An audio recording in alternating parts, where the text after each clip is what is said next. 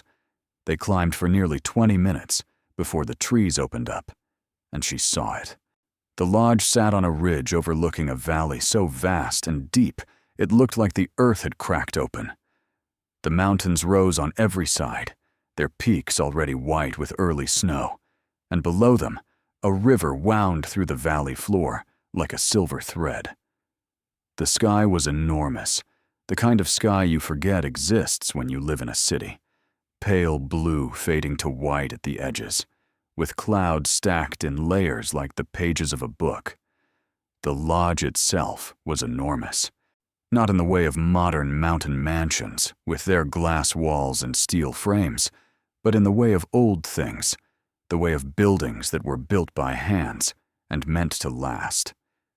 It was 3 stories tall, built of logs so thick they looked like the bones of the mountain itself. A wide porch wrapped around the front and sides, its railing broken in places, its boards sagging. The windows were dark, many of them cracked or boarded over. The roof was covered in moss and pine needles, and a stone chimney rose from the center like a fist raised against the sky. It looked like something out of a storybook about a place that had been forgotten. Bea pressed her face against the car window. "Mama, is that a castle?" "No, baby, it's a lodge. It's ours." The word felt strange in her mouth. Ours. She hadn't had an ours in so long she'd forgotten what it tasted like.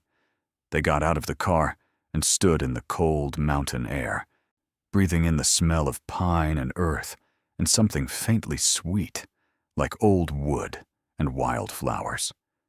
The silence was enormous. No traffic, no sirens, no voices, just the wind moving through the trees, and somewhere far below, the faint murmur of the river. Nadine walked up the porch steps carefully. The third one cracked under her weight, but held. She put the iron key in the lock, turned it, and pushed the door open.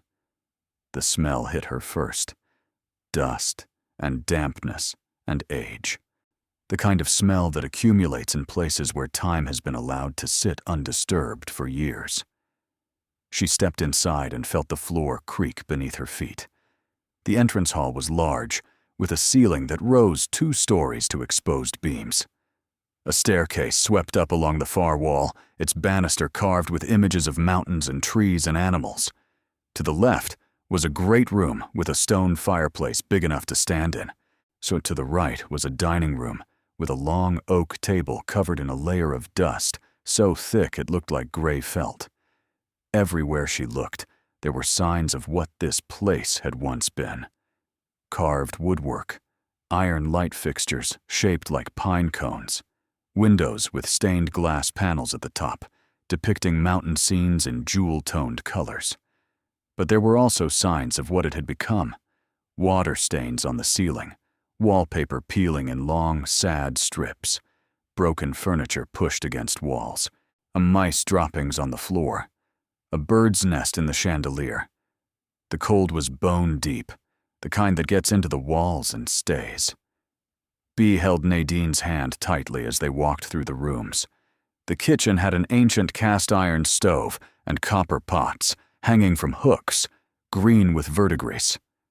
The pantry was empty except for dust and a few rusted cans. A back hallway led to a series of smaller rooms, some with their doors swollen shut from moisture, others standing open to reveal beds with bare mattresses and dressers with drawers pulled out like tongues. It was a ruin, a beautiful, heartbreaking ruin. But it had walls, it had a roof, mostly intact, it had a fireplace, and it was theirs. Nadine found dry wood stacked under a tarp behind the lodge, enough to last a few days. She cleared the fireplace of debris and built a fire, the first real warmth they'd had in weeks. Bea sat on the hearth wrapped in their blanket, watching the flames with wide, hypnotized eyes. "Mama, I like this castle. It's a lodge, baby. I like this lodge."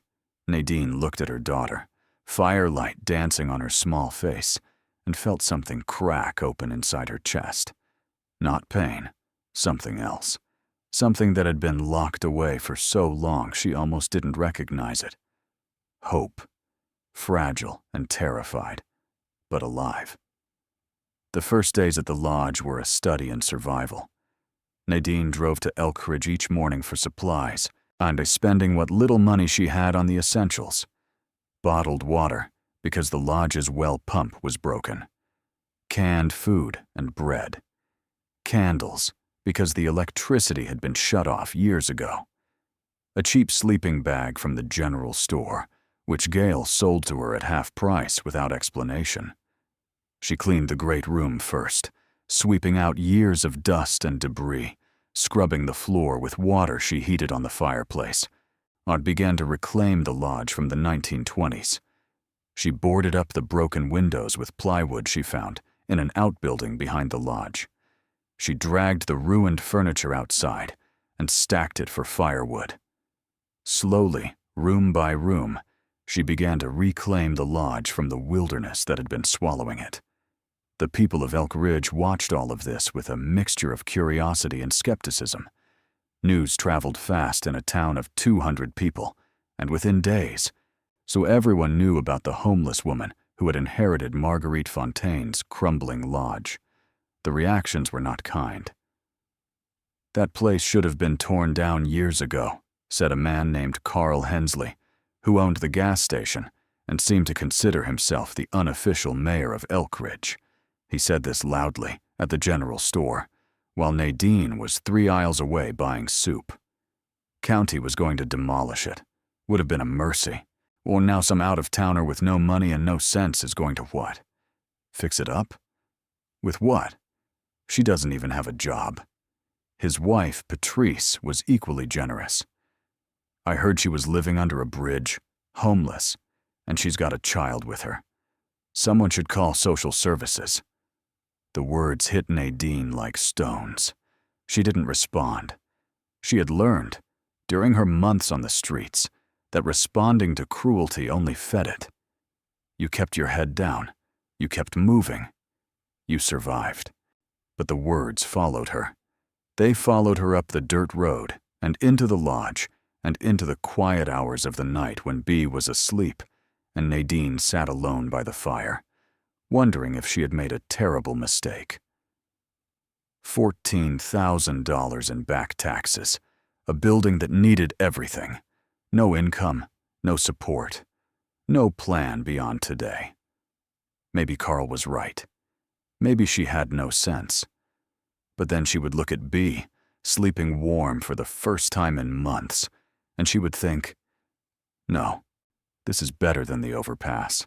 This is better than the cold. This is a start. She found work where she could. Gail offered her a few hours a week at the general store, stocking shelves and sweeping floors. A rancher named Tom Weaver, who lived in the valley below the lodge, hired her to mend fences and help with his horses. The pay was small, barely enough to cover food and gas, but Nadine took it without complaint. Every dollar was a brick in the wall she was building between her daughter and the cold. The lodge revealed itself slowly, the way old places do, giving up its secrets one at a time to those patient enough to look. Nadine discovered a root cellar beneath the kitchen, lined with stone shelves that still held jars of preserved fruit from decades earlier. The contents long since turned to dark, unidentifiable sludge. She found a workshop behind the lodge, some filled with hand tools that were old, but still functional. Saws and hammers, and chisels that Margarite or someone before her had maintained with evident care. She found books, hundreds of them, stacked on shelves in a library off the great room, their pages yellowed, but intact. History books, science books, novels, poetry. A collection that spoke of a mind that was curious and restless and hungry for knowledge. Not the collection of a crazy woman, as Gail and the others suggested. The collection of someone who had chosen solitude and filled it with ideas. and she found photographs. Not many, but enough. Tucked into a drawer in what must have been Margarite's bedroom on the second floor, Nadine found a small wooden box containing a dozen black and white photographs. Some were of the lodge in its prime, the porch straight and proud, the windows gleaming, smoke curling from the chimney. Some were of people she didn't recognize, men and women in the clothing of another era, standing in front of the lodge or posed on the mountainside. But one photograph made her stop. It showed two women standing together, arm in arm, in front of the lodge's fireplace. One was older, with white hair and sharp, intelligent eyes. The other was younger, maybe 30, with dark hair and a smile that Nadine recognized immediately because it was her mother's smile. She turned the photograph over. On the back, in faded pencil, someone had written, "Margarite and Elise, 1993. Elise, her mother's name.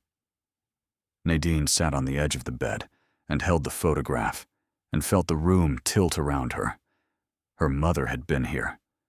Her mother had known Margarite, had stood in this room in front of that fireplace, smiling, and she had never said a word about it.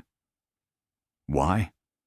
The question burrowed into Nadine's mind and stayed there, growing roots. Why had her mother never mentioned this place? Why had she never talked about Margarite? Not really.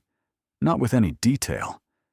And why had Margarite, a woman who apparently knew about Nadine's existence, waited until death to reach out? There were no answers in the photograph. There were no answers in the empty rooms. There was only the lodge, vast and silent, holding its secrets the way the mountains held the snow. Weeks passed. November became December, and the cold deepened.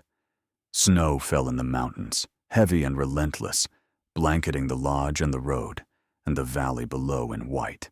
So Nadine learned to keep the fire burning day and night. She learned to read the sky for storms and to stock supplies before the road became impassable. She learned the rhythms of the lodge, the way it creaked and groaned in the wind, the way the light moved through the stained glass windows in the morning, casting colored shadows on the walls like a cathedral. Bee thrived. That was the word for it.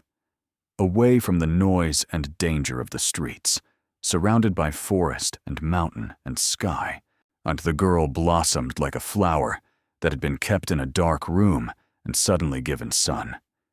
She explored the grounds with the fearless curiosity of a child, finding deer tracks and pine cones and a family of rabbits living under the porch. She drew pictures of the lodge with crayons Dorothy had sent in a care package. She talked to the birds that gathered on the porch railing each morning, giving them names and personalities and elaborate backstories. She was happy, and Nadine clung to that happiness like a lifeline. But the problems didn't go away. They multiplied. The roof leaked in 3 places. The porch was sagging worse than before.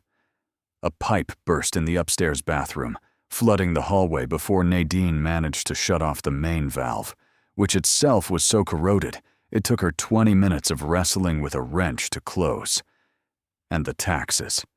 The $14,000 in back taxes hung over everything like a thundercloud. Winslow had secured a temporary deferment, but it wouldn't last forever. If Nadine couldn't pay, the county would take the lodge, and she and Bee would be back where they started. Back under the overpass.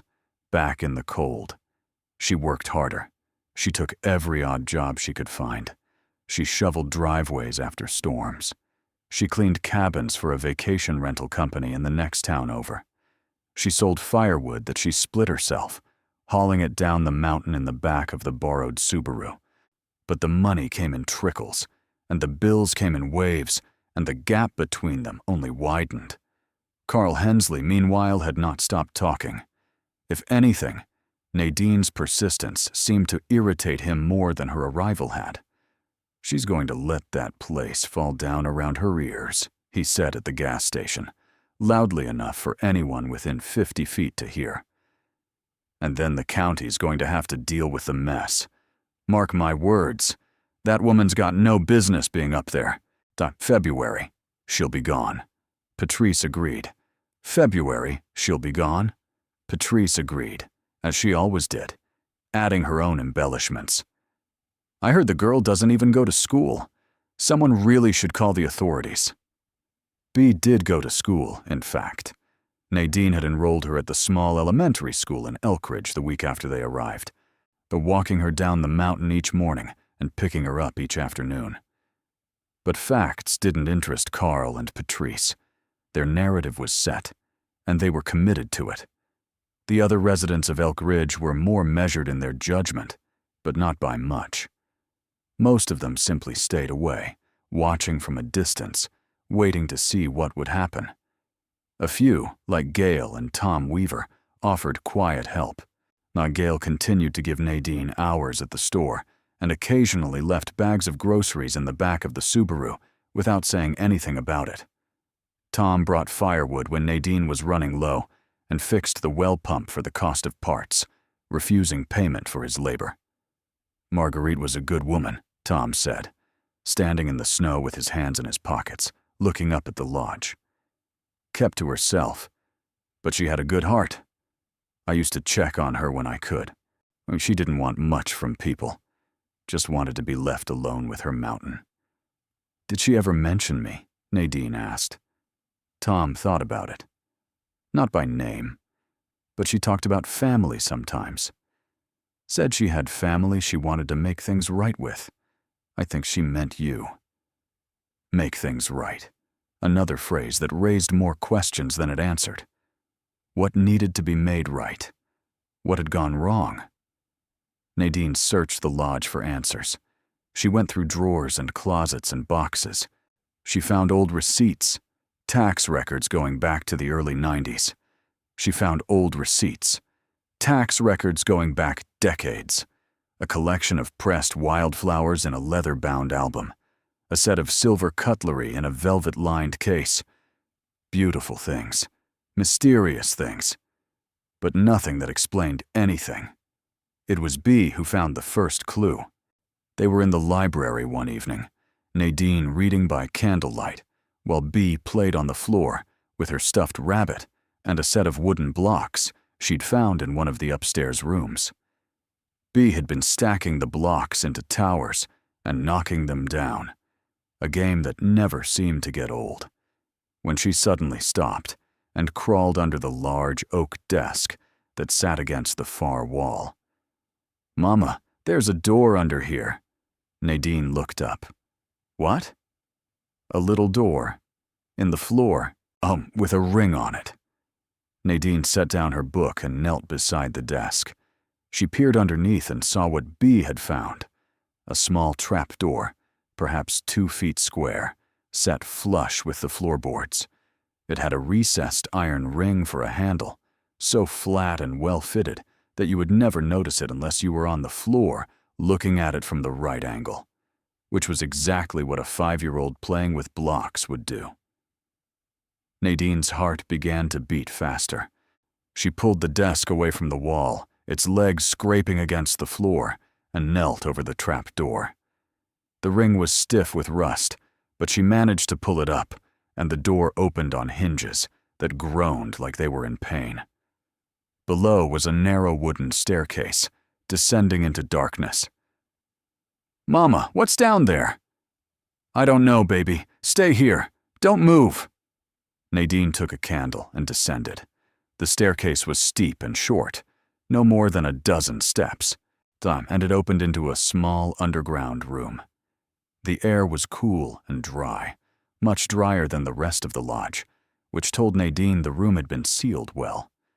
The walls were stone, the floor was stone, and the ceiling was low enough that she had to duck. The room was not empty. Against the far wall stood a wooden cabinet, old and heavy, with doors that were locked with a padlock. Beside it was a trunk, the kind you see in old movies, with brass fittings and leather straps. And on a small table in the corner sat a wooden box, similar to the one that had held the photographs, but larger. Nadine opened the wooden box first. Inside was a bundle of letters, tied with a faded blue ribbon. The handwriting on the envelopes was small and precise. The letters were addressed to Elise Carter, Nadine's mother, at an address in Fort Collins that Nadine recognized as the apartment where she had grown up. They were from Margarite. Nadine's hand shook as she untied the ribbon and opened the first letter. It was dated 1985, the year Nadine was born. "My dearest Elise," it began, "I write to you again, as I have written so many times, knowing you may never read these words. But I must try. The silence between us has gone on too long, and I am an old woman now, and old women think about the things they should have said when they were young."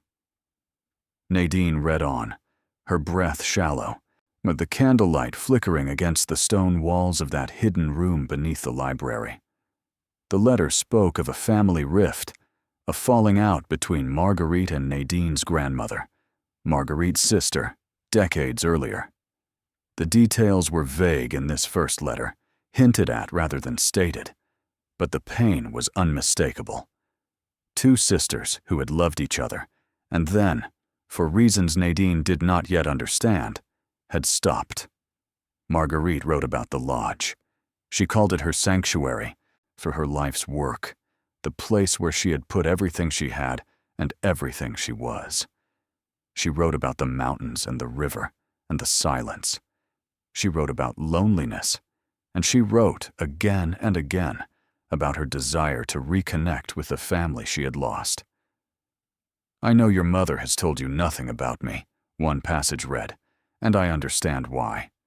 But I want you to know that I am here, and this place is here, and if you ever need it, both are yours." Nadine sat on the cold stone floor of the hidden room and read letter after letter, each one a window into a life she had never known existed. Margarite had written to her mother for years, dozens of letters, never receiving a reply. She had watched from a distance as Nadine was born, as her mother struggled, as her mother got sick, as her mother died. She had watched and written and waited and hoped, and none of it had made any difference, because the letters had never been opened. Nadine knew this because many of the envelopes were still sealed. They had been returned.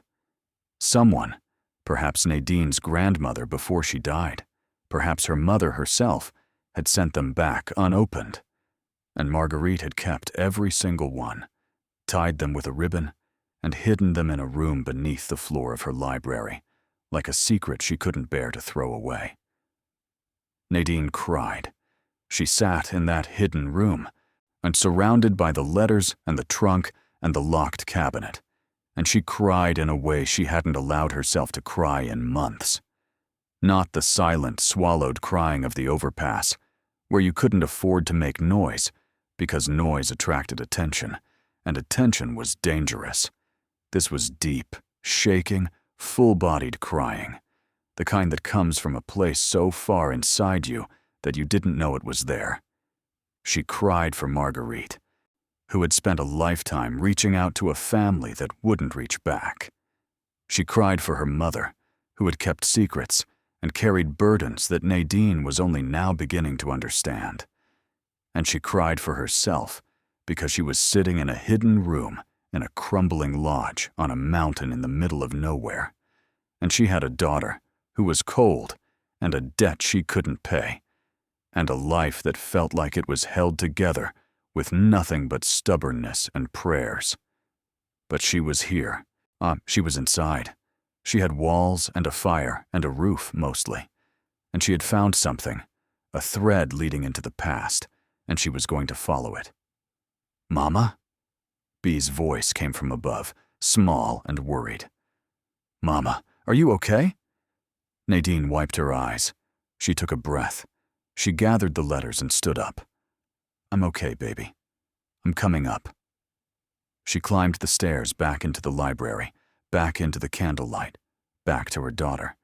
She set the letters on the desk and picked Bee up and held her. feeling the girl's small warmth against her chest, and she looked around the room at the shelves of books and the stained glass windows and the carved woodwork, and she thought, Margarite built all of this. She lived here alone for decades. She kept writing letters that nobody read. She never gave up. I won't give up either. The trunk and the locked cabinet would have to wait. Nadine didn't have a key for the padlock, and the trunk's latches were rusted shut. But the letters were enough for now. They were more than enough. That night, after B was asleep, Nadine sat by the fire and read every single one.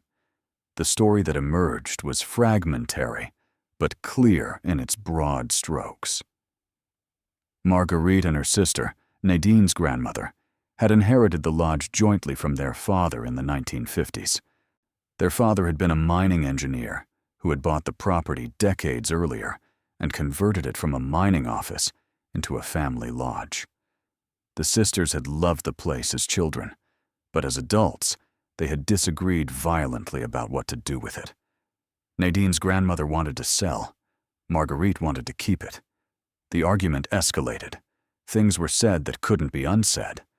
The family split, and Margarite bought out her sister's share with money she had saved and borrowed, taking on the lodge and the mountain and the solitude that came with both. Her sister never spoke to her again. The letters didn't explain everything. They didn't explain how Margarite had survived alone in the mountains for so many years. They didn't explain where her money had come from, or how she had maintained the lodge for as long as she had. And they didn't explain the locked cabinet or the trunk in the hidden room, but they explained the inheritance. They explained why Margarite had left the lodge to Nadine, not because Nadine was special or deserving or chosen by destiny, but because Margarite had spent a lifetime trying to heal a wound in her family, and this was her last attempt. The lodge was an apology. The lodge was an offering. The lodge was a hand extended across decades of silence, reaching for someone, anyone, who would take it. Nadine took it. And what she didn't know yet, what she couldn't possibly have known as she sat by the fire reading letters from a dead woman she'd never met, was that the locked cabinet in the room beneath the library held something that would change not just her life, but the lives of everyone around her. Something Margarite had been guarding for a very long time. Something worth $296 million. If you're enjoying this story, go ahead and subscribe to the channel and tap the bell so you never miss a video. Trust me, you're going to want to see what happens next. Now, let's continue. December deepened, and the mountain became a world of white. Snow piled against the lodge walls in drifts that reached the windowsills. The road to Elkridge became treacherous, sometimes impassable for days at a time after a big storm. Nadine learned to read the weather with the attentiveness of someone whose survival depended on it, which it did. She stocked food and water and firewood before each storm, but Nadine would wake before dawn to add wood to the fire. The fire became the center of their world. Nadine and B slept beside it, ate beside it, lived beside it. In the mornings, Nadine would wake before dawn to add wood and stoke the flames, moving quietly so as not to wake B, who slept with her stuffed rabbit clutched against her chest, and her mouth slightly open, and her small face perfectly peaceful in the orange glow. In those early morning hours, alone with the fire and the silence, Nadine thought about the hidden room. She thought about the locked cabinet. She thought about Margarite's letters and the secrets they contained and the secrets they didn't. And she made a plan. She needed to open that cabinet. She needed to open the trunk. She needed to understand what Margarite had left behind. All of it. Not just the lodge and the letters, but whatever else was down there in the dark. But first, she needed to get through the winter. She needed to keep the fire burning, and the food coming, and the roof from caving in. She needed to keep B warm, and fed, and in school. She needed to survive. and so she did. Day by day, storm by storm, she survived. She woke up each morning and did what needed to be done, and then she did it again the next day and the day after that. It was not glamorous. It was not inspiring in the way that movies make survival look inspiring, with swelling music and golden light. It was exhausting and repetitive and lonely, and there were nights when Nadine lay awake staring at the ceiling and wondering if she was fooling herself, if this was all just a slower, more scenic version of the same disaster her life had been before. But then morning would come, and Bea would wake up and smile, and the fire would be warm, and the mountains would be beautiful, and Nadine would think, one more day. Just one more day. And one more day became one more week. And one more week became one more month. And before she knew it, the worst of the winter had passed, and the days were getting longer, and the snow was beginning to melt at the edges, retreating up the mountainsides like a tide going out. Spring was coming, and with it, the answers that had been waiting beneath the library floor all along. Spring came to the San Juan Mountains the way forgiveness comes to old wounds, slowly, unevenly, in patches of green that appeared between stretches of white, and in the sound of water running beneath ice that had been locked solid for months. Nadine noticed it first in the mornings. The light arrived earlier each day, slipping through the stained glass windows of the great room and laying colored patterns on the floor while Bea still slept. The air outside had a different quality now, a softness that hadn't been there before, as if the mountain itself were exhaling after holding its breath all winter. The road to Elkridge cleared. The elk moved higher up the slopes, following the snow line. The river in the valley below, which had been a silent white ribbon all winter, began to speak again, a low, steady murmur that Nadine could hear from the porch on quiet nights. She had made it. They had made it. 5 months in a crumbling mountain lodge with no electricity, no reliable plumbing, and a fireplace as their only source of heat. And they were still here, still standing, still alive. Weaver had taught Nadine to make from the weaver, had taught Nadine to make from the animals that wandered too close to the lodge. The girl ran wild through the grounds every afternoon after school, her boots squelching in the mud, her laughter carrying through the trees like the call of a bird that had been silent too long and suddenly remembered its song. When Nadine watched her daughter from the porch one afternoon in late March, coffee warming her hands, and felt a strange, unfamiliar sensation in her chest. It took her a moment to identify it. It wasn't hope. She had gotten used to hope over the winter, had learned to carry it carefully, like a candle in the wind.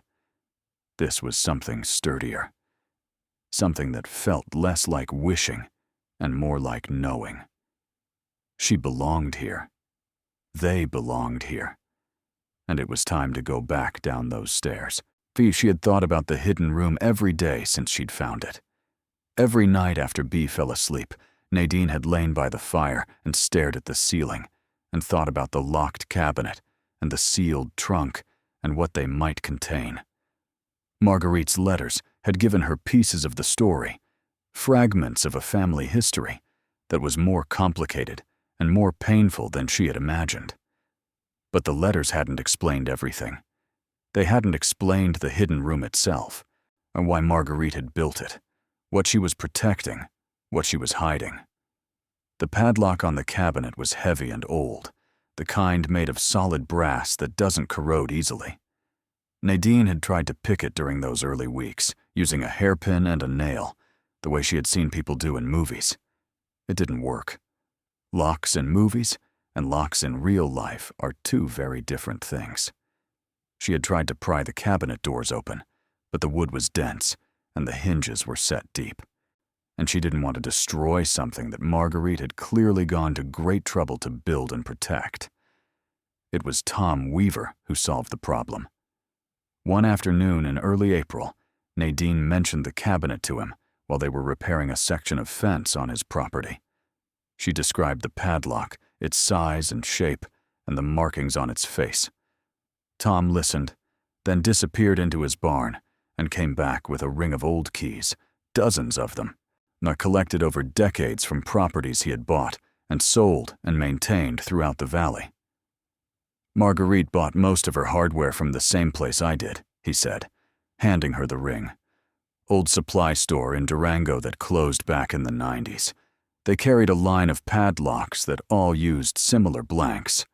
One of these might work. Nadine took the keys home and went down into the hidden room that same evening, after B was asleep. She knelt in front of the cabinet with a lantern beside her, the stone walls close and cool, and she tried each key on the ring. The first 11 didn't fit. The 12th slid in but wouldn't turn. The 13th stuck halfway. The 14th turned smoothly, and the padlock opened with a click that echoed off the stone like a heartbeat. Nadine's hands were trembling. She set the padlock aside, took a breath, and opened the cabinet doors. The first thing she saw was paper. Stacks of it, neatly organized in folders and envelopes, arranged on 3 shelves. She pulled out the top folder and opened it. Inside were documents, typed and handwritten, some of them decades old. Deeds, surveys, geological reports, mining claims filed with the state of Colorado, dating back to the 1930s and 1940s. They were in the name of a man called Henri Fontaine, Margarite's father, the mining engineer who had originally purchased the property. So Nadine spread the documents on the floor and began to read. The story they told was extraordinary. Henri Fontaine had come to Colorado from France in 1928, a young engineer with a degree from the École des Mines, and a conviction that the played-out silver mines of the San Juan Mountains still held something valuable. The silver was gone, yes. The big companies had extracted it decades earlier and moved on, but Henri believed that the same geological formations that had produced silver also contained gold, deep gold, in veins that the original miners had missed because they hadn't been looking for it and didn't have the technology to find it. He was right. Over the course of 20 years, working alone and in secret, Henri Fontaine had identified and excavated a network of small gold deposits scattered across the 47 acres that surrounded the lodge. The deposits were not large individually. No single vein would have justified the cost of a commercial mining operation. But taken together, over 2 decades of careful, methodical extraction, they yielded a quantity of gold that was, by any measure, astonishing. The geological reports documented everything, every vein, every extraction, every ounce. Henri had been meticulous, the kind of man who recorded data the way other men breathed, automatically and without interruption. His notes filled 3 of the folders, written in a tight, precise hand that mixed English and French, with diagrams and cross-sections and calculations that Nadine could barely follow, but that painted a clear picture of a man who had found something remarkable and had chosen to tell no one about it. The reason was in the documents, too. In the 1930s and 1940s, private gold ownership in the United States was heavily restricted. Citizens were required to sell their gold to the federal government at a fixed price, well below its actual market value. So Henri, who had fled one government's reach in France and had no intention of surrendering his life's work to another, had simply kept the gold. He had refined it himself, using equipment he built in the workshop behind the lodge. He had cast it into bars and stored it on the property, hidden from the government, from his neighbors, from everyone. When Henri died in 1962, the lodge and everything in it passed to his 2 daughters. Margarite, who knew about the gold, and her sister, Nadine's grandmother, who did not. Nadine sat back on her heels and stared at the open cabinet. The documents told the story, but they didn't show her the gold itself. She looked at the trunk. It sat where it had sat since she first found the room, beside the cabinet, its brass fittings dull in the lantern light, its leather straps stiff and cracked. The latches were rusted, but the rust was surface level, the kind that forms from moisture in the air rather than from water damage. Nadine had tried to open it before and failed. Now, with the adrenaline of discovery humming in her veins, she tried again. She worked the latches with a flathead screwdriver she'd brought down from the workshop. The first latch resisted, then gave way with a grinding pop. The second was easier. The third was the stiffest, and she had to wrap the screwdriver in a cloth and hammer it with her palm before it finally released. She lifted the lid. The lantern light caught the contents, and for a moment, Nadine's mind couldn't process what she was seeing. The trunk was lined with oilcloth, carefully laid to protect its contents from moisture, and beneath the oilcloth were gold bars. Small ones, each about the size of a deck of playing cards, but heavier than anything that size had a right to be. They were arranged in neat rows, stacked 3 deep, filling the trunk almost to the brim. Nadine picked one up.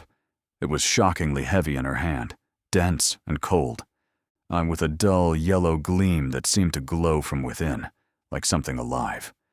On its face was stamped a simple mark, the letters HF inside a circle, Henri Fontaine's personal hallmark. She counted the bars. There were 48 in the trunk. Each one, based on its size and weight, appeared to be approximately 10 kilograms. She didn't know the current price of gold. She didn't know the exact purity of these bars, or what they would be worth on the open market.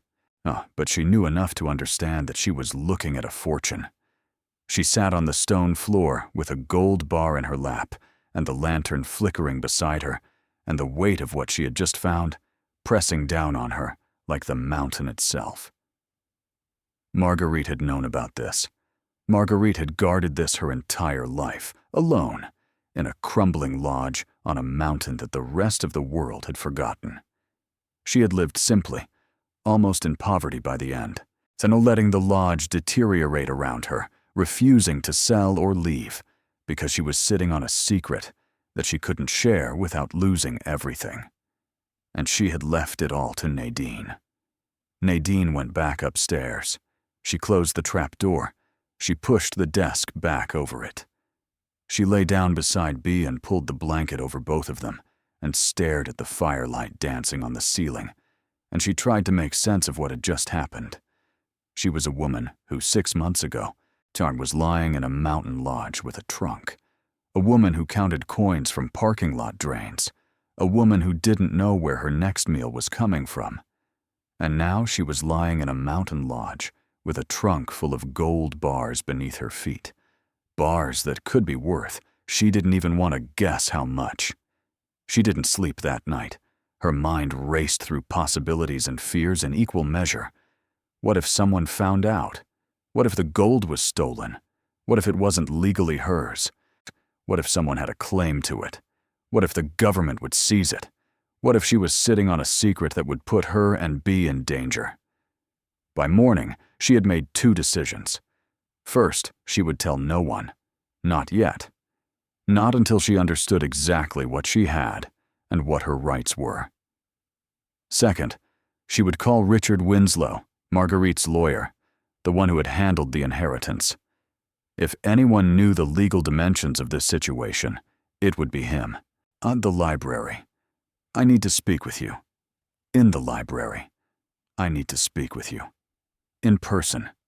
As soon as possible. There was a long pause on the other end of the line. When Winslow spoke again, his voice was different, quieter, more careful. Miss Carter, I was wondering when you would call. Margarite told me you would find it when the time was right. And the lodge held something of great value. The lodge held something of great value, and that it was for you, and that you would know what to do with it when you found it. Nadine gripped the phone so tightly her knuckles ached. I don't know what to do with it. That's why I'm calling you. Then come to Denver, Winslow said. Bring documentation of what you've found. But do not bring any of the items themselves. And Miss Carter, I would strongly advise you not to discuss this with anyone else until we've spoken." Nadine drove to Denver 2 days later, leaving B with Tom Weaver and his wife, who had offered to watch her for the day. She brought the geological reports, the mining claims, and the photographs she had taken of the gold bars with a disposable camera she'd bought at Gale's store. She did not bring a gold bar, so though the temptation to carry one as proof had been almost overwhelming. Winslow's office was in a brownstone near Capitol Hill, a quiet, old-fashioned space with leather chairs and bookshelves and the kind of carpeting that absorbs sound. He met her at the door and led her to a conference room where coffee and water were already set out, as if he had been preparing for this meeting for a long time, which, Nadine realized, he probably had. She spread the documents on the table and told him everything: the hidden room, the cabinet, the trunk, the gold bars, 48 of them, each stamped with Henri Fontaine's mark. Winslow listened without interrupting, his hands folded, his expression unreadable. When she finished, he was quiet for a long time. Then he reached into a drawer and pulled out a manila envelope, yellowed with age, with Margarite's handwriting on the front. Margarite gave me this 3 years before she died," he said. "She told me to give it to whoever inherited the lodge, but only after they found what was underneath. She was very specific about that. She said the person had to find it themselves. She said that was part of the test." The test? Her word, not mine. Nadine opened the envelope. Inside was a letter, handwritten on the same heavy paper Margarite had used for her correspondence, and a second set of documents, on legal papers that Nadine could only partly understand. The letter was addressed to her by name. Not "Dear Niece" or "To whom it may concern." It said, "Dear Nadine. If you are reading this," Margarite wrote, "then you have found my father's gold, and you have found the room I built to protect it. I want you to understand what it is, why it is here, and what I hope you will do with it." The letter explained what the documents in the cabinet had already suggested, but in Margarite's own words, and with her own emphasis and her own emotion. Henri Fontaine had spent 2 decades extracting gold from the mountain, working alone, telling no one. When he died, he left the lodge to both his daughters, but told only Margarite about the gold. He did this, Margarite believed, because Margarite was the one who loved the mountain, who understood the land, who would protect the secret. Her sister, Nadine's grandmother, had wanted to sell the lodge. If she had known about the gold, she would have wanted to sell that too. Or worse, she would have told someone, and the government would have come, and everything their father had built would have been seized and lost. So Henri told only Margarite, and Margarite kept the secret for over 60 years. "I have lived my life as a guardian," Margarite wrote. "I have protected this gold, not because I wanted it for myself, but because I did not trust the world to treat it fairly. The laws that forced my father to hide his own labor have changed, but the instinct to protect remains.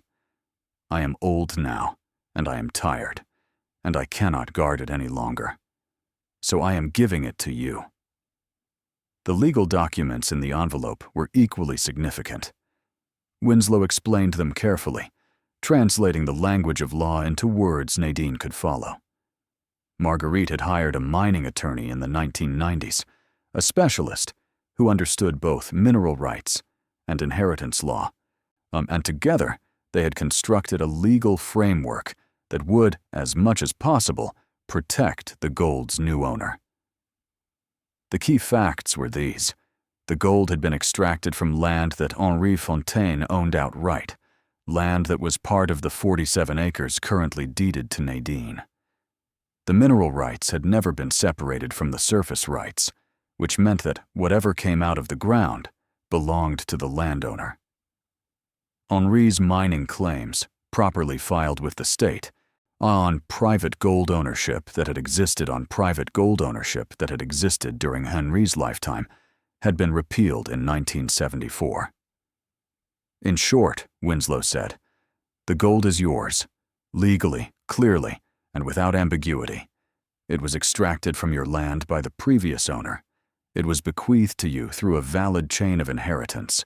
And there is no competing claim that I'm aware of. Nadine stared at him. How much is it worth? Winslow pulled a sheet of paper from his files.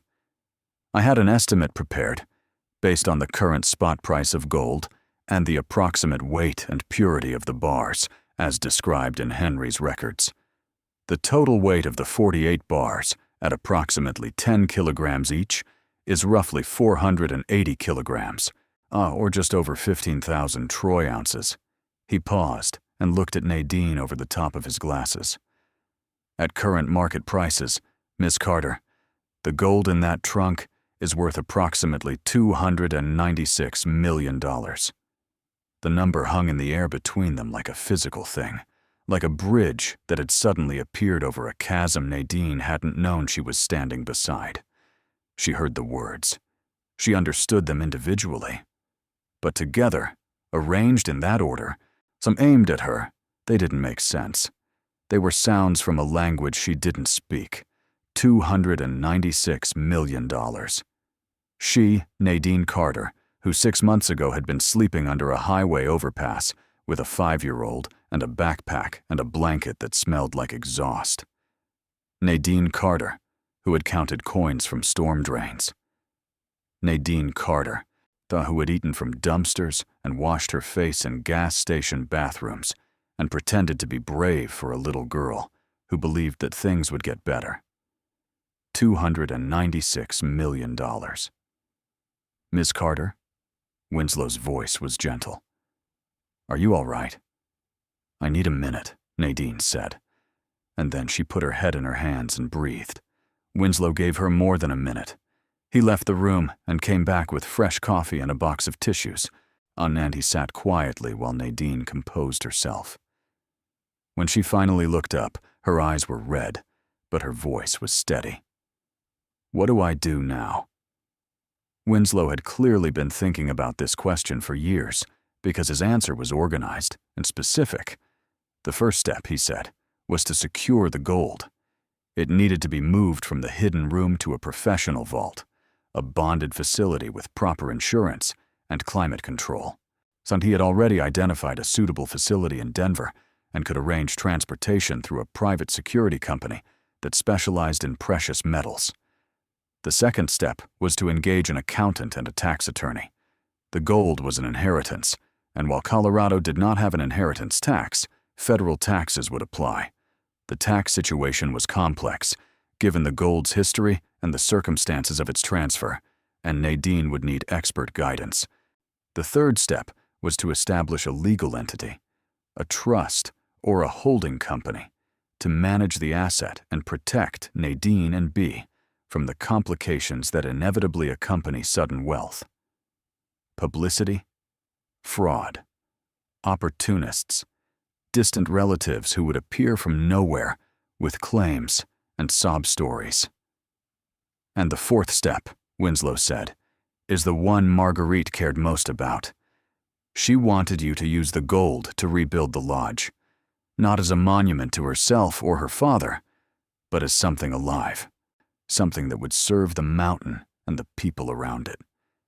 Nadine thought about that for a long time. She thought about the lodge, its sagging porch and leaking roof and broken windows.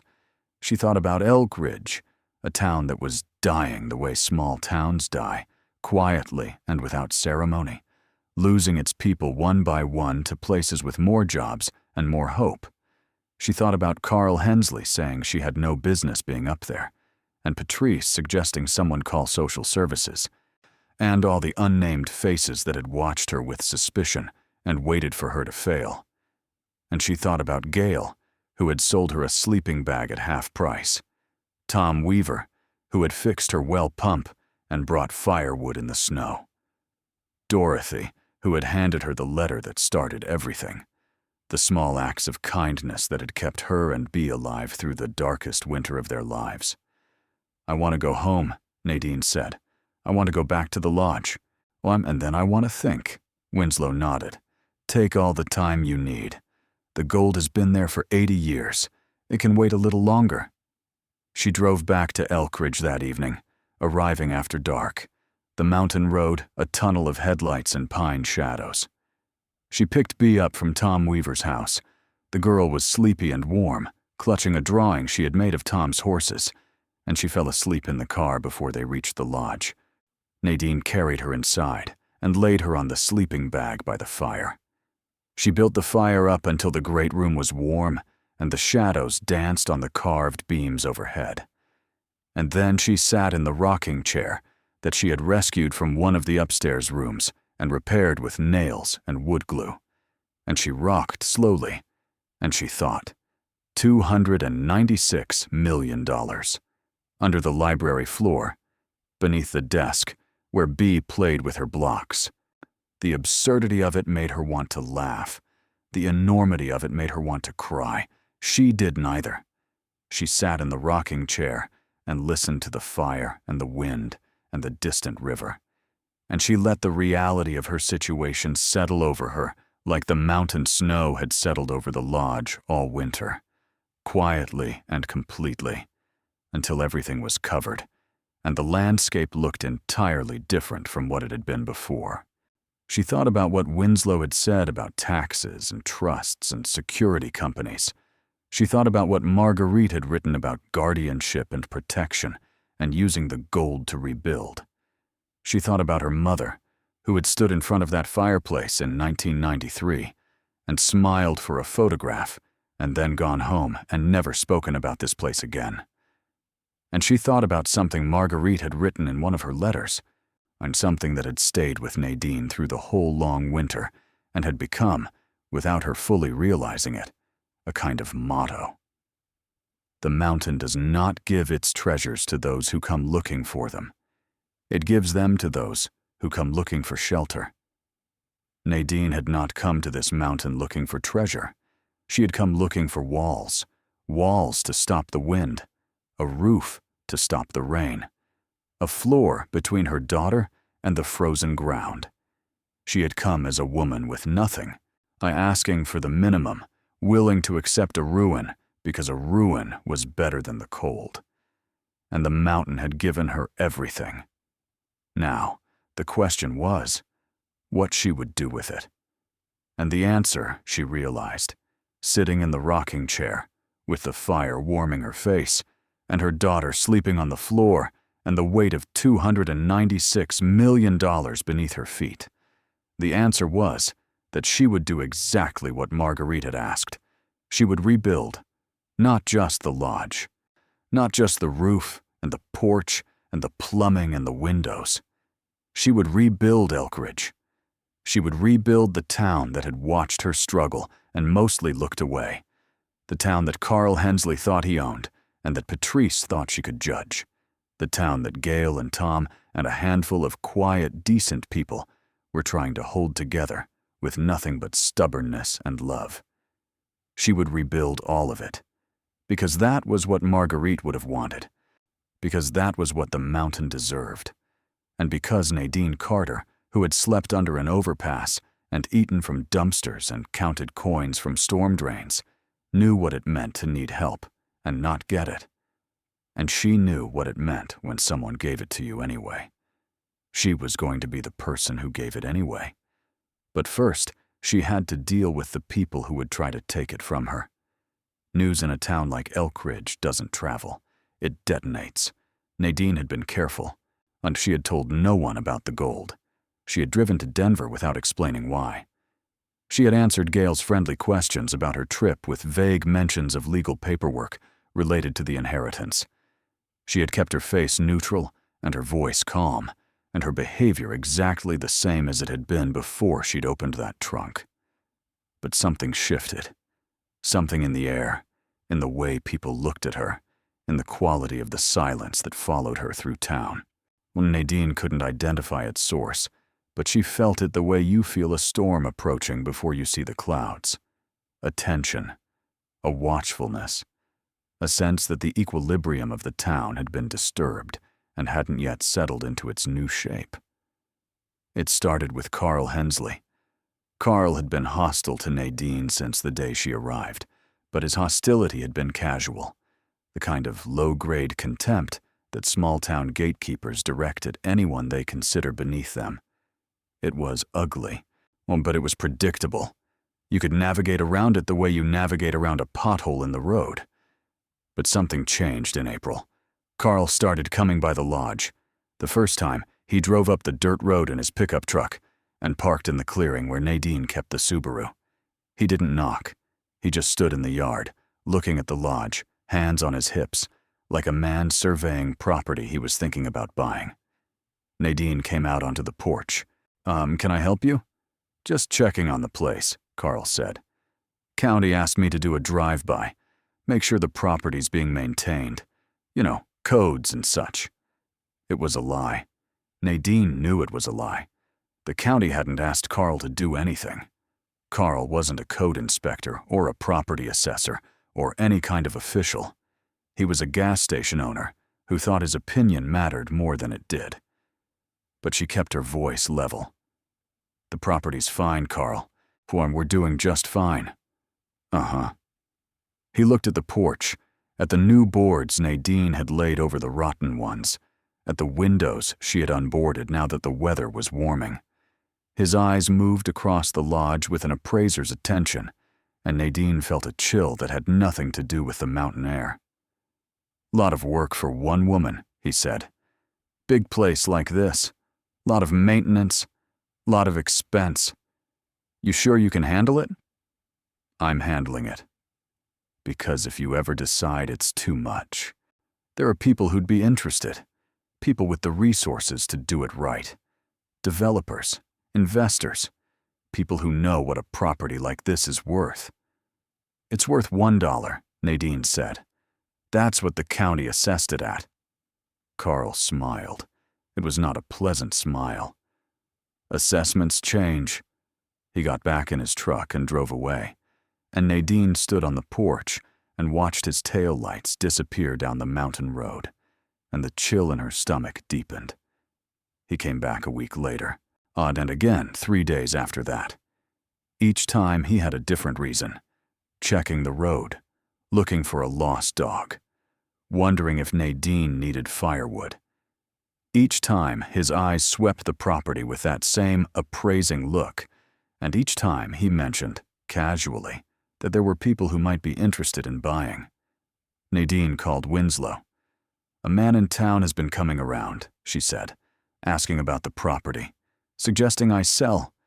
"He's been hostile since I arrived, but this is different. This feels like pressure." Winslow was quiet for a moment. "Has he said anything specific? Made any threats?" "No, nothing specific. Just presence, showing up, making sure I know he's watching." "Does he know about what you found?" "I don't see how he could. I haven't told anyone." "Margarite had the same problem," Winslow said. "Not with this particular man, but with others. People in the area who suspected she was sitting on something valuable, mineral rights, timber, water. Nobody knew about the gold, but they sensed there was something. That's one of the reasons Margarite stopped coming to town in her later years. She didn't want to give anyone a reason to look too closely." "What do I do?" "For now, nothing. Don't engage with him more than necessary. Don't confirm or deny anything. The security team I mentioned will be moving the gold to the vault facility within the next 2 weeks. Once it's off the property, the physical risk is minimized. What the legal protections we're putting in place will handle the rest." Nadine hung up and sat in the Subaru in Gale's parking lot and pressed her forehead against the steering wheel. 6 months ago, her biggest fear had been the cold.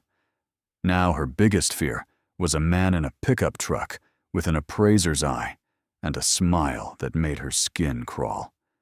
She thought about Margarite, living alone in that lodge for 60 years, guarding her father's gold, writing letters that nobody read, or watching the world from a distance because getting close to it meant risking everything.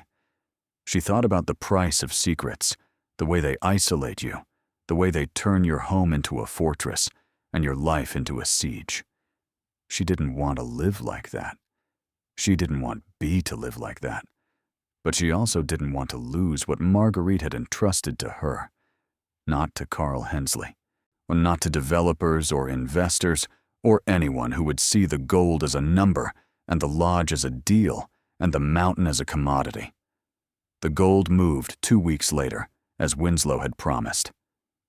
A team of 3 men in an unmarked van arrived at dawn, guided up the mountain road by Winslow himself, who had driven from Denver the night before. They were polite, professional, and fast. They carried the gold bars up from the hidden room in reinforced cases, loaded them into the van, and were gone before B woke up. Nadine watched them drive away and felt a strange mix of relief and loss. The gold was safe now, locked in a bonded vault in Denver, with insurance and security and all the protections that money could buy. But its absence changed the lodge. The hidden room was empty now, just stone walls and a stone floor and a wooden cabinet with nothing inside. The treasure was gone, and the lodge felt lighter, as if a weight had been lifted from its bones. But the weight hadn't disappeared. It had just moved. From under the library floor to Nadine's shoulders. She was a woman with $296 million. And she was living in a lodge with no electricity, heating water on a fireplace, using an outhouse because the plumbing didn't work. She was still taking shifts at Gale's store. She was still mending fences for Tom Weaver. She was still counting dollars and stretching meals and wearing boots with holes in the soles that she patched with duct tape. She could have changed all of that overnight. She could have written a check and fixed everything, bought everything, hired everyone. But she didn't. Not yet. Because she understood something that people who have never been poor often don't. Money doesn't solve problems. It changes them. It transforms them into different problems, sometimes bigger ones, and sometimes more dangerous ones. And Nadine had seen what happens to people who go from nothing to everything without a plan. She had seen it in the shelters and the food pantries and the parking lots where she had lived. Lottery winners who were broke in 2 years. Inheritance recipients who lost everything to bad investments and worse friends. People who had been given a rope and used it to tie themselves to an anchor instead of climbing out of the hole. She was not going to be one of those people. So she took her time. She worked with Winslow and the accountant he hired and the tax attorney who joined the team. She established a trust. She set up accounts. She created a plan, methodical and careful, the same way she had reclaimed the lodge from the wilderness, one room at a time. And she waited. She waited through April and into May, while the mountain exploded with wildflowers, and the snow retreated to the highest peaks, and the road to Elkridge dried out and hardened, and became passable again for all the tourists and hikers and wanderers who came to the San Juans every summer. She waited while Carl Hensley continued his visits, his questions growing more pointed, his suggestions more insistent. She waited while Patrice spread new rumors in town, and claiming that Nadine was secretly selling pieces of the property to out-of-state buyers. She waited while the county sent a real inspector this time, a friendly woman named Diane, who looked at the lodge and shook her head and said the back taxes were still due, and the deferment was expiring, and if Nadine couldn't pay by July, the property would revert to the county. She waited because she wanted to do this right, and doing it right took time. Then, on a warm evening in late May, so Nadine drove to Elkridge and walked into the county tax office, which was a single desk in the back of the post office, staffed twice a week by a woman named Rhonda, who commuted from Durango. She set a cashier's check on the desk. Rhonda picked it up and looked at it. Then she looked at Nadine. Then she looked at the check again.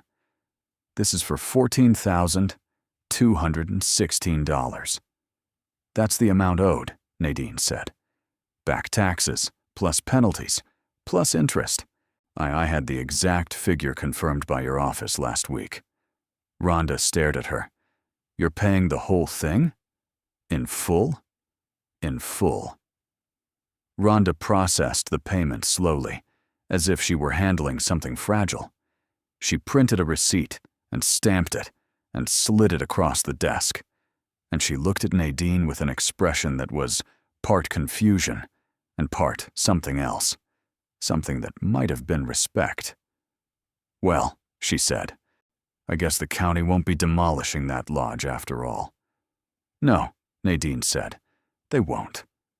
She walked out of the post office and stood on the sidewalk in the fading light, the receipt in her hand, the mountain rising behind the town like a promise. The back taxes were paid, the lodge was secure, the gold was safe, the legal framework was in place. Now came the hard part. If you're enjoying this story, take a moment to subscribe and hit that bell icon. You do not want to miss what happens next, because what Nadine is about to do will change this town forever. Now let's continue. The first person Nadine told was Gail.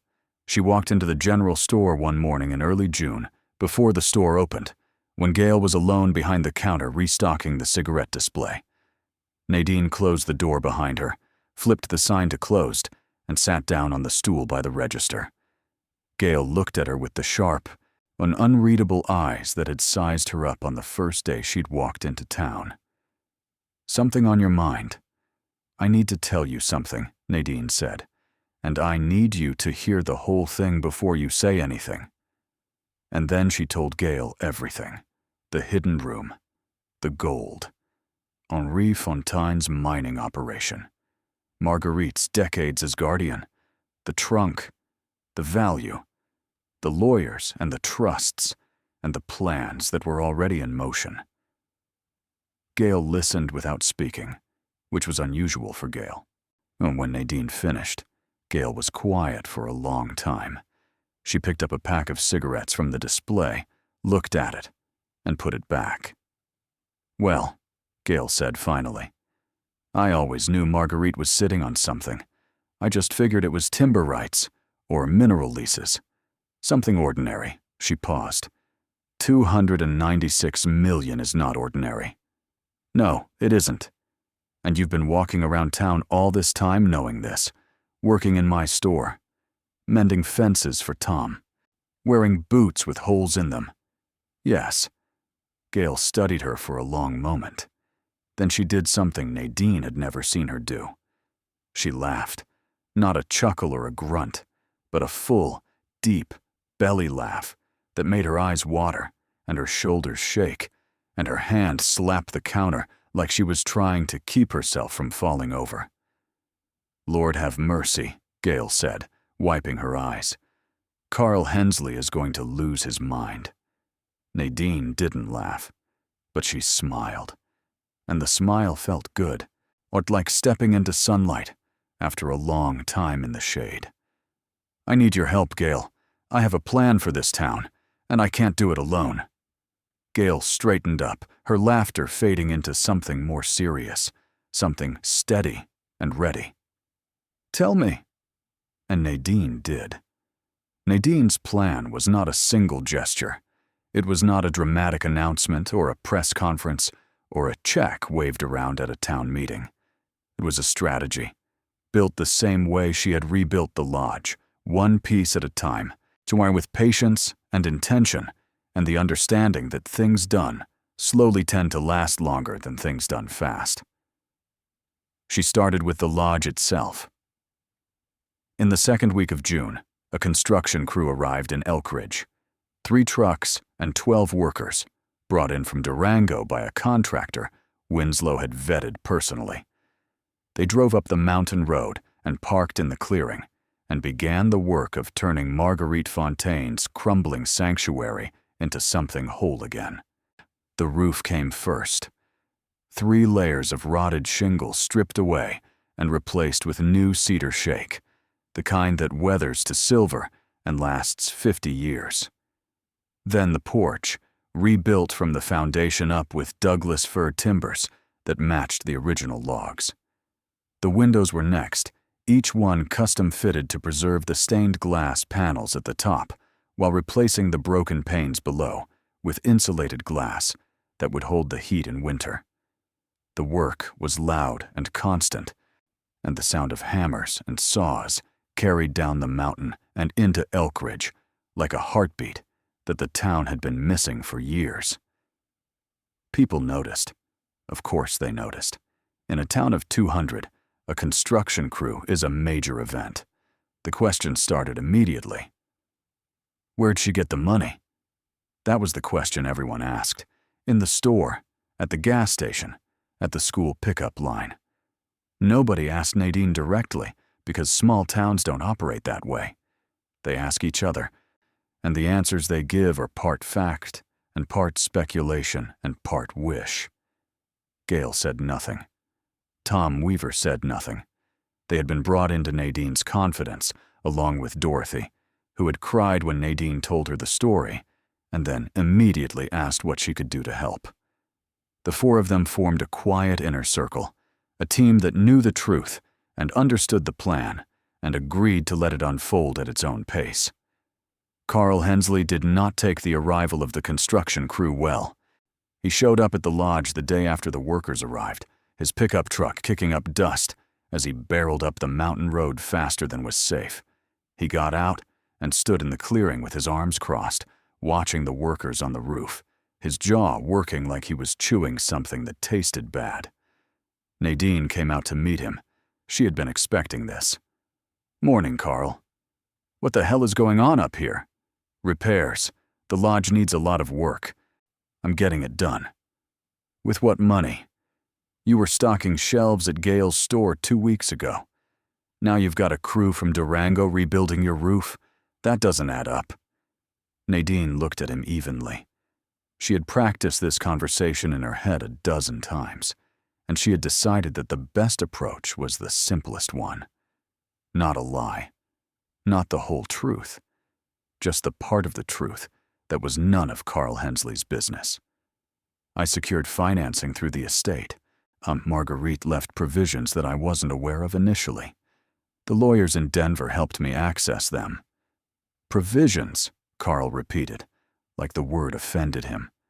"What kind of provisions?" "The kind that are between me and my attorneys." Carl's eyes narrowed. He looked at the lodge, at the new timber stacked beside the porch, at the workers moving with the easy efficiency of men who were being paid well and on time. Then he looked back at Nadine, and the expression on his face was one she recognized. She had seen it before, in landlords and bosses and shelter administrators and all the other people who had held power over her during the years she had been powerless. It was the look of someone who had decided you were supposed to stay small and who couldn't understand why you weren't cooperating. "I want you to know," Carl said, "that I've been talking to the county about this property, about what's happening up here. There are regulations about construction, permits, environmental impact. You can't just bring a crew up a mountain and start building without authorization." "We have permits," Nadine said. "Filed with the county 3 weeks ago, approved last Tuesday. You're welcome to check." She watched the information land. Carl's jaw tightened. He got back in his truck and drove away without another word. Nadine stood in the clearing and watched him go, and she felt something she hadn't expected. Not anger, not satisfaction. Pity. Because Carl Hensley was a man whose entire identity was built on being the biggest fish in the smallest pond, and the pond was about to get a lot bigger. The lodge renovation took the rest of the summer. By August, the building was transformed. The roof gleamed with new cedar. The porch was level and solid, its railing carved by a local woodworker who had studied photographs of the original and replicated the mountain and animal motifs with remarkable fidelity. The windows sparkled. The plumbing worked. Electricity had been restored, and the old iron light fixtures had been rewired and rehung, their pine cone shapes casting warm shadows on walls that had been cleaned and repaired and painted in colors that Nadine chose from Margarite's pressed wildflower album. soft golds and greens, and the deep blue of columbine. The great room fireplace was rebuilt with new mortar, and Nadine hung the photograph of Margarite and her mother above the mantel. Saw two women standing together, arm in arm, smiling in front of a fire that had gone out decades ago and was now burning again. Bea got her own room, a real room on the second floor, with a bed and a desk and a window that looked out over the valley. Nadine painted the walls pale yellow and hung curtains with a pattern of tiny stars. She put the stuffed rabbit with the missing ear on the pillow and stood in the doorway and looked at this small, bright space that belonged to her daughter. And she thought about the overpass and the cardboard and the cold, and she closed her eyes and breathed until the tightness in her chest became something she could carry. But Nadine wasn't just rebuilding the lodge. She was rebuilding everything around it. In September, she called a town meeting, not through the post office or the school or any official channel, because Elkridge didn't really have official channels. She did it the way things got done in a town of 200 people. She asked Gail to spread the word. The meeting was held in the lodge's great room, which was now large enough and clean enough and warm enough to hold every person in Elkridge, with room to spare. Nadine had set up folding chairs and a table with coffee and sandwiches, and she stood at the front of the room beside the fireplace, beneath the photograph of Margarite and Elise, and she looked out at the faces of the people who had watched her struggle and wondered if she would survive. And nearly everyone came. Gail was there, sitting in the front row with her arms crossed and a look on her face that dared anyone to cause trouble. Tom Weaver was there with his wife, standing near the back, his hat in his hands. Dorothy was there, her silver hair bright in the firelight.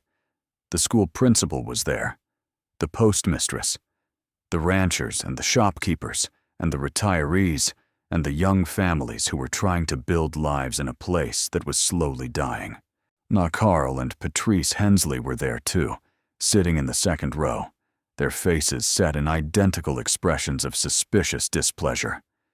Nadine took a breath. She had never spoken to a crowd before. She had never had a crowd to speak to. But she had spent months thinking about what to say, and she had written it down and rewritten it and practiced it in the empty rooms of the lodge until the words felt like her own. Most of you know me as the woman who showed up last November with a 5-year-old and a backpack and moved into a building the county was about to tear down, she began. Some of you helped me. Some of you didn't. Some of you thought I was crazy. I won't pretend I didn't hear the things that were said about me, because I did, and some of them hurt. But I'm not here to talk about that. I'm here to talk about this town. She paused and looked around the room. Elkridge is dying. You all know it.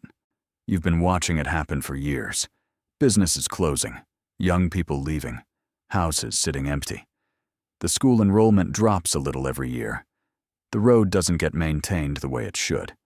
The post office is open 3 days a week instead of 5. You've seen it, and you've accepted it.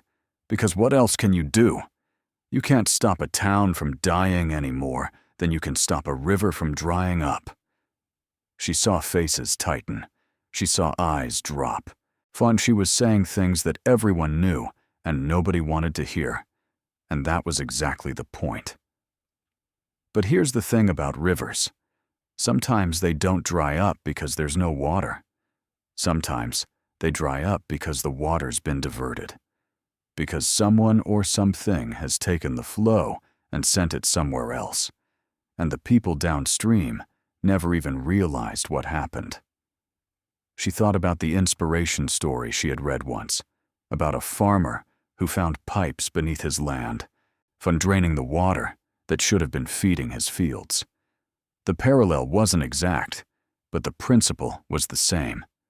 Resources being taken, potential being drained, a community left to wither while the cause remained hidden underground.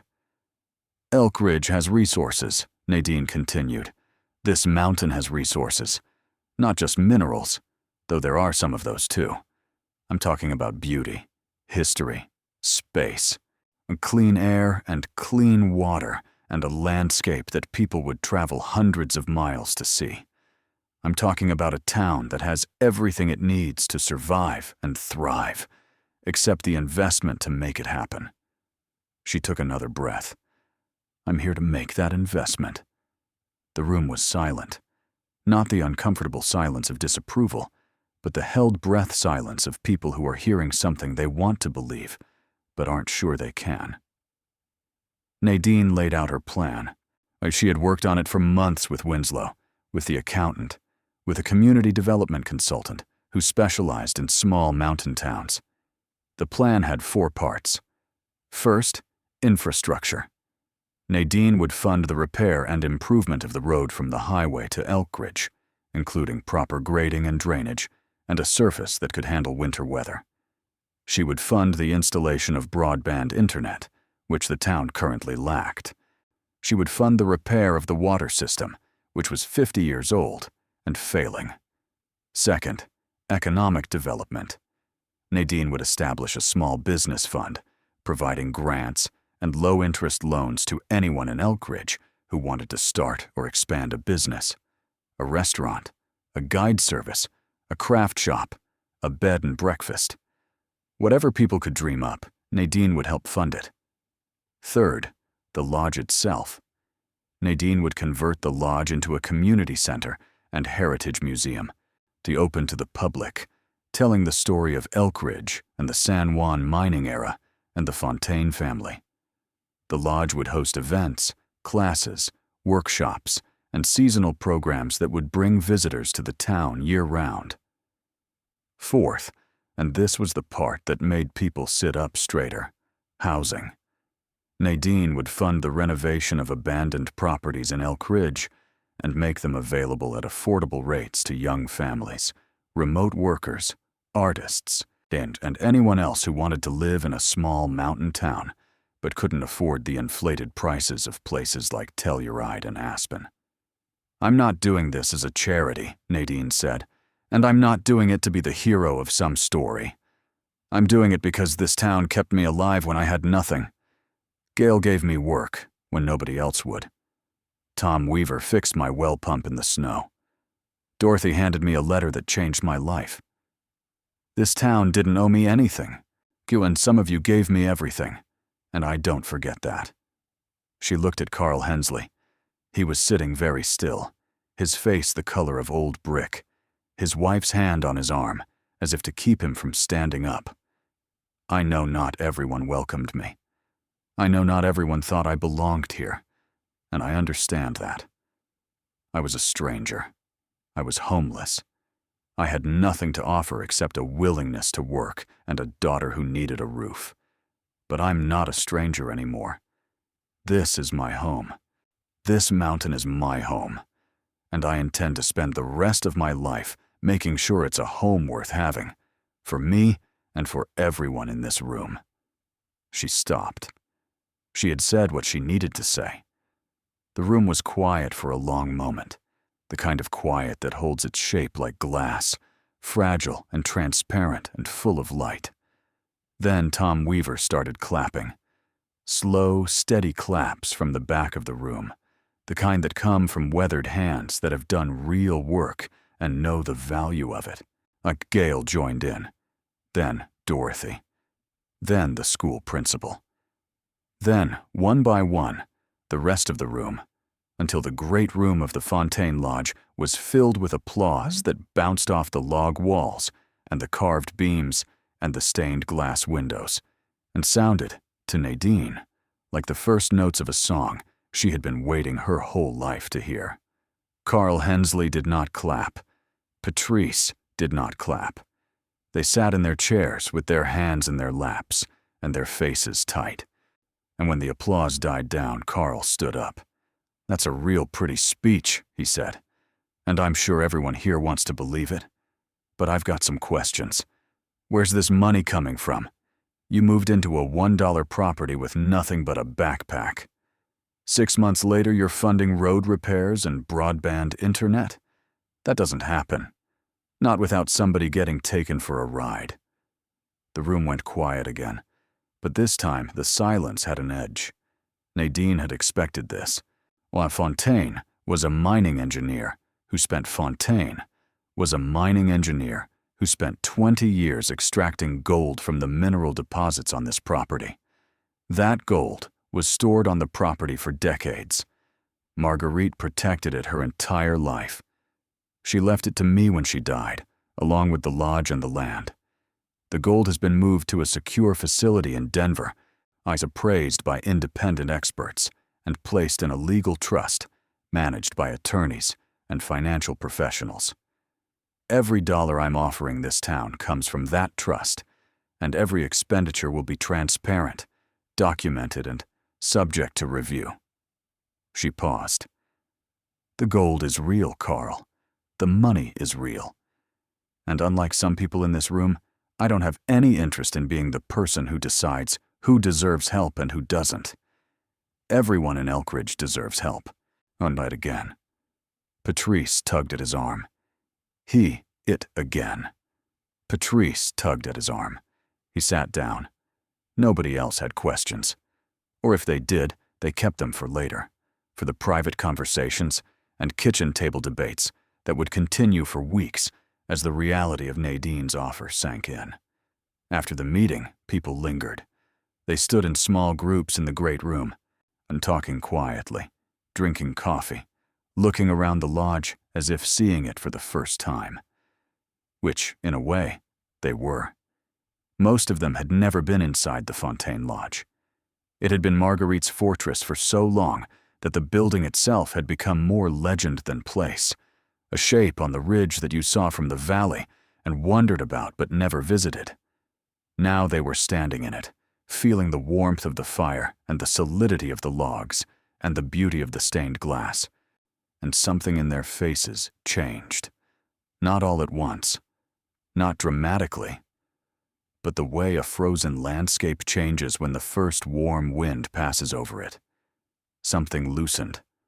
Something thawed. Tom Weaver found Nadine by the fireplace afterward. He didn't say much because Tom never said much. He just put his hand on her shoulder and squeezed once, firmly, the way you grip something you don't want to let go of. Your great-aunt would have been proud, he said. Thomas, she spent her whole life waiting for someone to do what you just did. Dorothy was less restrained. She took both of Nadine's hands and held them, and looked at her, with eyes that were bright and wet and fierce, with an emotion that was too large for the small woman who contained it. God doesn't waste anything, Dorothy said. Not pain, not cold, not sleeping under bridges. He just saves it up and turns it into something else. You're the something else, honey. You're what all that suffering was building toward. Nadine didn't know about God or fate or any grand design. She knew about cold and hunger and the sound of her daughter shivering in the dark. She knew about letters that were never opened, and love that was never returned, and women who died alone on mountaintops with secrets they couldn't share. She didn't know if any of it was building toward anything, but she knew she was here, and she knew what she wanted to do. And for the first time in her life, she had the means to do it. That would have to be enough. In the days after the meeting, the town split into two camps, though the split was uneven. The larger camp was cautiously hopeful, willing to believe that Nadine's offer was genuine, and that the changes she described might actually happen. For these were the people who applied for business grants and volunteered for committees and showed up at the lodge with questions and suggestions and the tentative energy of people who have been told that the thing they'd given up on might still be possible. The smaller camp was skeptical. These were Carl's people, or rather, the people who had adopted Carl's worldview over the years because it was easier to be cynical than to be disappointed. They didn't attend the follow-up meetings Nadine held at the lodge. They didn't apply for grants. They watched from the periphery with crossed arms and narrowed eyes, waiting for the catch, because in their experience, there was always a catch. Nadine didn't try to convince them. She had learned during her time on the streets and in the shelters that you couldn't argue someone out of a belief they had arrived at through years of experience. You could only show them something different and give them time to decide for themselves. So she focused on doing the work and letting the results speak for themselves. The changes came faster than anyone expected. By October, the roadwork was underway. A construction company from Montrose had been contracted to regrade and resurface the 12 miles of county road between the highway and Elkridge. The work would take months, stretching into the following spring, but the effect was immediate. Just the sight of heavy equipment on the road, just the sound of progress, changed the atmosphere of the town. The broadband installation followed. A telecommunications company, persuaded by Winslow's negotiating skills and the promise of a fully funded installation, ran fiber optic cable along the road right-of-way and into every building in Elkridge. Within weeks, the town went from dial-up speeds to high-speed internet, and the effect was like opening a window in a room that had been sealed for years. Fresh air rushed in. The Small Business Fund received 12 applications in its first month. A young couple wanted to open a cafe. An older woman wanted to start a pottery studio. A retired firefighter wanted to run guided hiking tours. A family wanted to convert their barn into an event space for weddings and retreats. Nadine reviewed each application personally, sitting at the oak desk in the lodge library. The same desk that had hidden the trapdoor to the room where the gold had been stored. And she approved every one of them. The housing renovations began in November, exactly 1 year after Nadine had first arrived in Elkridge. 5 abandoned houses on the main road were gutted and rebuilt by the same crew that had restored the lodge. New roofs, new plumbing, new wiring, new windows. Each house was painted a different color, cheerful colors that stood out against the mountain backdrop, and each one was offered at a rent that was a fraction of what comparable housing cost in the nearest city. Applications came in from across Colorado, young families, remote workers, a writer who wanted quiet, a teacher who wanted to live where the sky was big. They arrived in 1s and 2s, moving into the bright little houses on the main road, and the population of Elkridge, which had been declining for 30 years, began, for the first time in living memory, to grow. Tom Weaver hired 2 of the new residents to help on his ranch. Gail expanded the store, adding a deli counter and a section for local produce. The cafe opened in December, serving coffee and pastries to construction workers and hikers and the growing trickle of tourists who had begun to find their way to Elkridge, drawn by word of mouth and a website that one of the new residents, a graphic designer from Boulder, had built for free because she believed in what was happening. Dorothy organized a winter festival, lights strung between the buildings on the main road, a tree in the town square, which was really just a wide spot in the road, where 2 benches sat beneath an ancient cottonwood, carols and cocoa and children running through artificial snow made by a machine that the retired firefighter had borrowed from a friend in Telluride. Bea sang in the school Christmas concert. She stood on a makeshift stage in the school gymnasium, wearing a green dress that Gail had sewn for her, and she sang with the 8 other children in her class, and her voice was small and clear and true. And Nadine sat in the audience and cried without shame, because her daughter was singing on a stage, in a school, in a town that was alive. And 1 year ago they had been sleeping under an overpass in the cold. Carl Hensley came to the concert. He sat in the back row, alone. Patrice had stayed home, or so the rumor went, because she couldn't bear to watch the town celebrate a woman she had wanted to destroy. But Carl came. He sat through the whole thing, and when it was over, he walked up to Nadine in the parking lot. She braced herself. She had been bracing herself for Carl Hensley since the day she arrived, preparing for his next insult, his next insinuation, his next attempt to make her feel like she didn't belong. But Carl didn't say any of those things. He stood in front of her with his hands in his pockets and his breath making clouds in the cold air, and he looked at the ground, and then he looked at her, and his eyes were red in a way that had nothing to do with the cold. "I owe you an apology," he said. The words came out rough, like they had to fight their way past something in his throat. "I've been a horse's rear end since the day you got here, and I don't have a good excuse for it. I was angry. I was scared. This town's been dying my whole life, and I'd made my peace with that. And then you showed up, and you didn't make peace with it. And that made me feel like a coward, because you were right to fight. And I should have been fighting too." Nadine looked at this man who had caused her so much pain, who had whispered behind her back and driven up her mountain road to intimidate her and tried to convince the county to take her home. The alternative, believing it could be the alternative, believing it could be saved and then failing to save it, was worse than the death itself. She understood that fear. She had lived inside that fear for years. The fear of hoping, the fear of trying, the fear that the next thing you build will be the next thing you lose. "Thank you, Carl," she said, and she meant it. He nodded once. He started to turn away, then stopped. He stood there for a moment, his back half turned, looking at the school building with its windows bright and its parking lot full of cars that belonged to people who, 1 year ago, hadn't lived here. "My grandfather built that gas station," Carl said, not looking at her. 1953.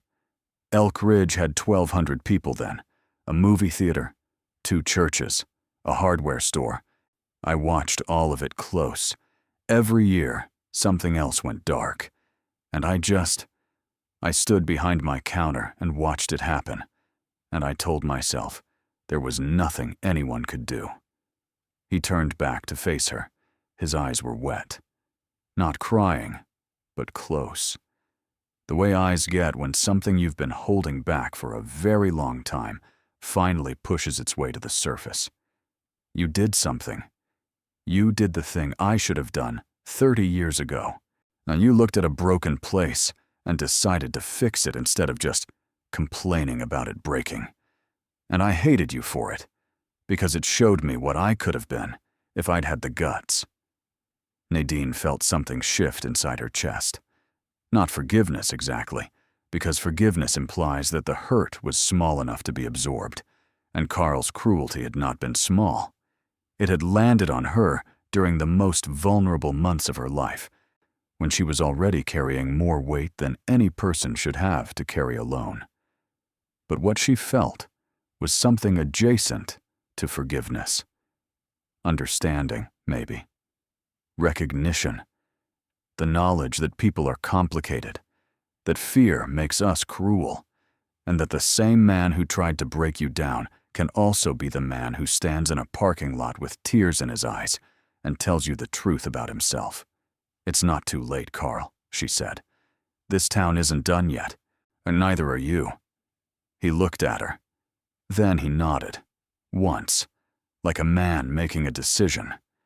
He got in his truck and drove away, and Nadine stood in the parking lot of the Elkridge Elementary School and looked up at the stars, which were brighter here than anywhere she had ever been, thick and layered and close, like the sky was a book and every star was a word in a story that was still being written.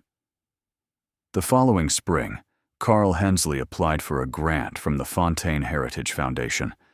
He wanted to renovate the gas station, add a small mechanics shop, and install electric vehicle charging stations. His application was thorough and detailed, and it included a hand-drawn diagram of the renovated station that was surprisingly good. Nadine approved it the same day.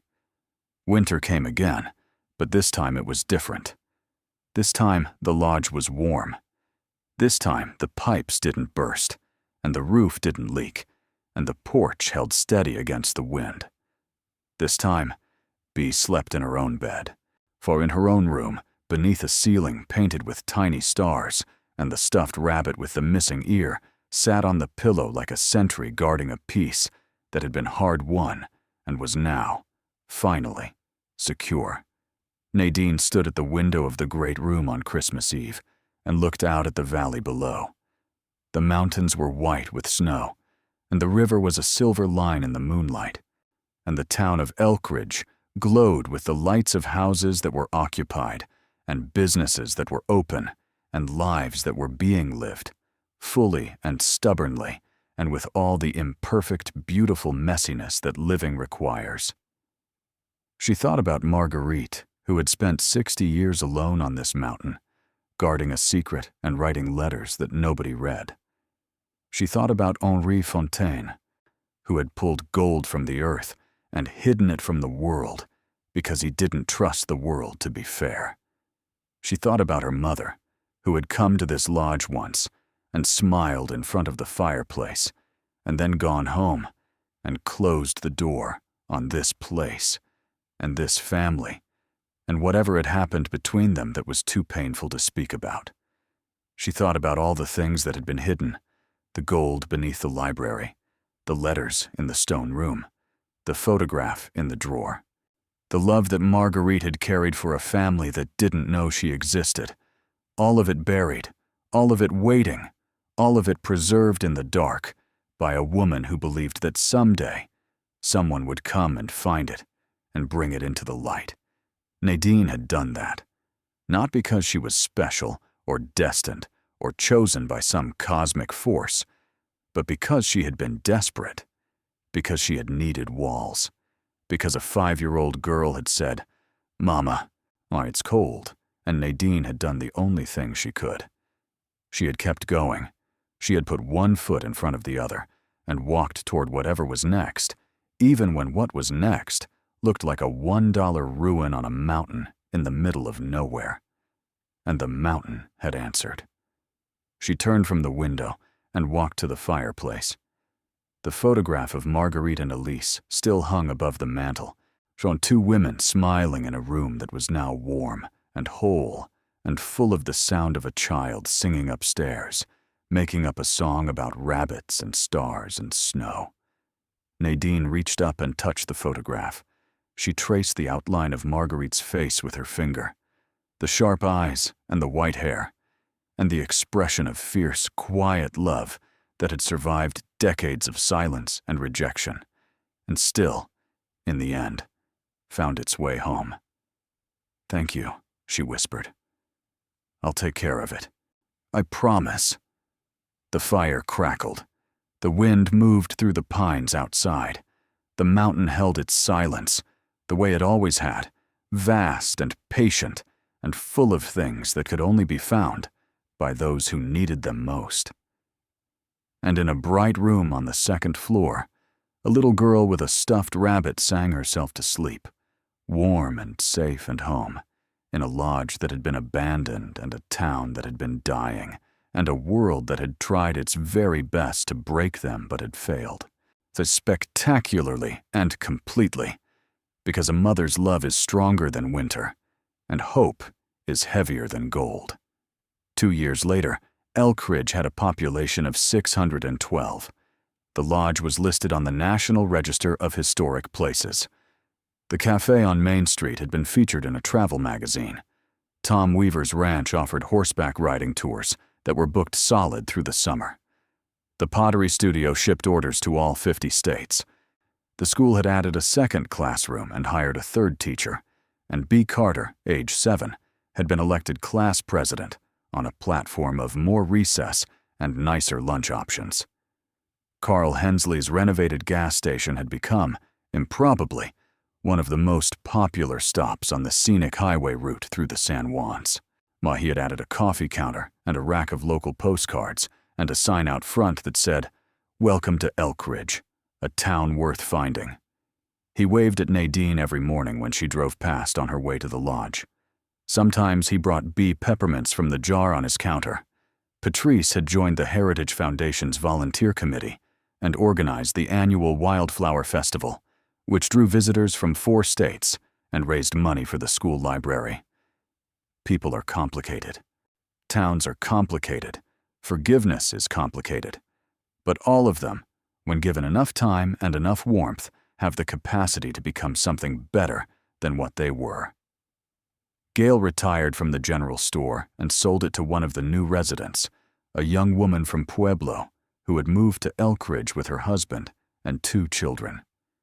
Gail said she was going to spend her retirement reading books and minding her own business, but she was at the lodge 3 days a week, helping with events and telling anyone who would listen the story of the homeless woman who walked into her store on a November afternoon asking for directions to a house that everybody thought was falling down. "I knew she was different," Gail would say, leaning against the counter with her arms crossed, a look of proprietary satisfaction on her face. The minute she walked in, something about the way she carried herself, like she was already carrying the weight of a mountain and didn't even know it yet. Dorothy continued to run her breakfast program at St. Anne's, though the program had expanded considerably with funding from the foundation. She served 40 people a week now, many of them visitors to Elkridge, who came for the hiking or the pottery classes or the Heritage Museum, and stayed for Dorothy's scrambled eggs and quiet wisdom. "I just hand them a plate," Dorothy said when anyone praised her, "for the food does the rest." Nadine ran the Fontaine Heritage Foundation from the lodge, overseeing the trust that funded the town's ongoing development. She never moved to a bigger city. She never bought a mansion or a luxury car or any of the things that people imagine they would buy if they suddenly had $296 million. She drove the same Subaru, now with 240,000 miles on it. She wore the same boots, though she had finally replaced the duct tape with proper soles. She ate dinner every night at the oak table in the lodge's dining room, with Bea beside her, and the stained glass windows casting colored light on the walls, and the mountain outside holding everything in its arms, the way it had held everything for 1,000,000 years, steady and vast, and unimpressed by the small dramas of the people who lived on its slopes. She kept 1 gold bar, just one, from the original 48. Went down there sometimes. In the evenings, went down there sometimes. In the evenings, after Bea was asleep, and she sat with the gold bar in her lap and the letters beside her, and she read the words of a woman who had loved her from a distance and had never given up, and she felt the weight of the gold in her hands, heavy and real and warm from the lamp, and she understood. The mountain does not give its treasures to those who come looking for them. It gives them to those who come looking for shelter. Nadine had come looking for shelter, and the mountain, in its patient, ancient way, had given her everything. If this story moved you, take a moment to subscribe to the channel and ring that notification bell. Every subscription helps us keep telling these stories. The ones about ordinary people who find extraordinary things, not because they were looking, but because they refused to stop walking. Share this video with someone who needs to hear it today. And remember, no matter how cold the night gets, morning is always on its way. Thank you for watching. We will see you in the next one.